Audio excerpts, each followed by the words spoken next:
Sumainyo ang Panginoon. At sumayo rin. Ang mabuting balita ng Panginoon ayon kay San Mateo. Papuri sa iyo, Panginoon. Noong panahong iyon, dinala kay Jesus ang isang piping inaalihan ng demonyo. Pinalayas ni Jesus ang demonyo at nakapagsalita ang pipi. Namangha ang mga tao at sinabi nila, kailanmay walang nakitang katulad nito sa Israel. Datapwat sinabi ng mga Pariseo, ang prinsipe ng mga demonyo ang nagbigay sa kanya ng kapangyarihang magpalayas ng mga demonyo. Nilibot ni Jesus ang mga bayan at nayon at nagturo sa mga sinagoga. Ipinangaral niya ang mabuting balita tungkol sa paghahari ng Diyos at pinagaling ang mga may sakit, anuman ang kanilang karamdaman. Nang makita niya ang napakaraming tao, nahabag siya sa kanila sapagkat sila'y lito at lupaypay, parang mga tupang walang pastol. Kaya sinabi niya sa kanyang mga alagad, sagana ang aanihin, ngunit kakaunti ang mag-aani. Idalangin ninyo sa may-ari ng anihin na magpadala siya ng mga manggagawa sa kanyang aanihin. Ang mabuting balita ng Panginoon. Pinupuri ka namin, Panginoong Hesukristo.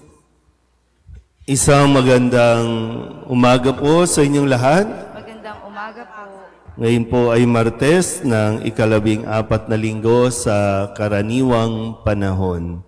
Sa ating Ebanghelyo, narinig natin ang pagpapatuloy ng mga gawain ni Jesus, ang magpalayas ng mga masasamang demonyo, masasamang espiritu sa mga sumasapi sa mga tao, ang magpahayag ng mabuting balita, magpagaling, at ganoon din naman ang magtalaga o humirang ng iba pang mga gagawa at gaganap ng kanya rin pong mga ginagawa.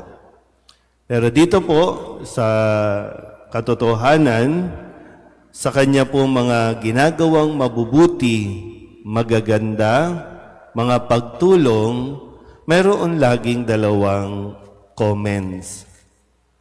Una ay yung matutuwa sila, ma-appreciate nila ang ginagawa. Mayroon din namang ang iba ay hindi matutuwa sa kanilang ginagawa. Kaya nga sabi dito, may mga tao, ang sabi nila, kailanman wala kaming nakitang katulad nito sa Israel. Then, sumunod dito, ang sinabi ng mga Pariseo, ang prinsipe ng mga demonyo ang nagbigay sa kanya ng kapangyarihang magpalayas ng mga demonyo. Pero ang sumunod na bahagi, nilibot ni Jesus ang mga bayan at nayon, nagturo, nagpagaling, nagpahayag ng paghahari ng Diyos. Ano po ang magandang mapagnilayan natin dito?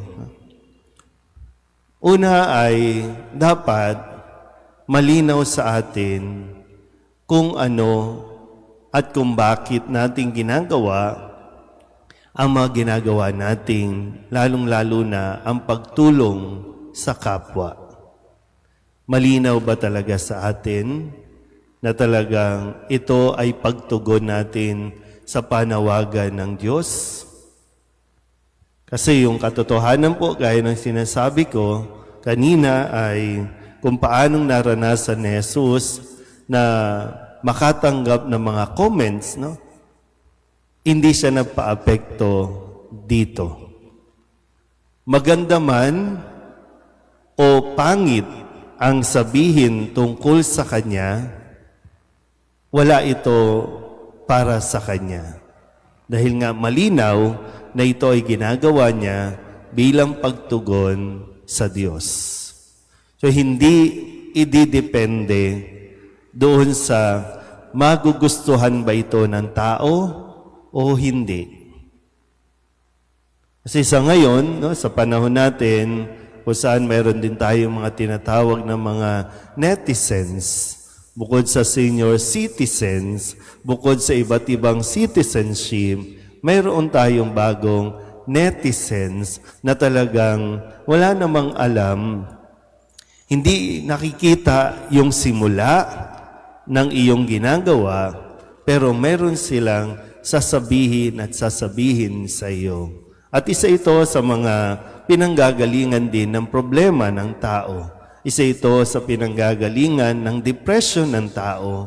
Yung bang nag-aabang tayo na ma-like yung ginagawa natin at nagre-react tayo kung ma-dislike ang ginagawa natin. So huwag nating idepende sa tao, kundi tuloy lang.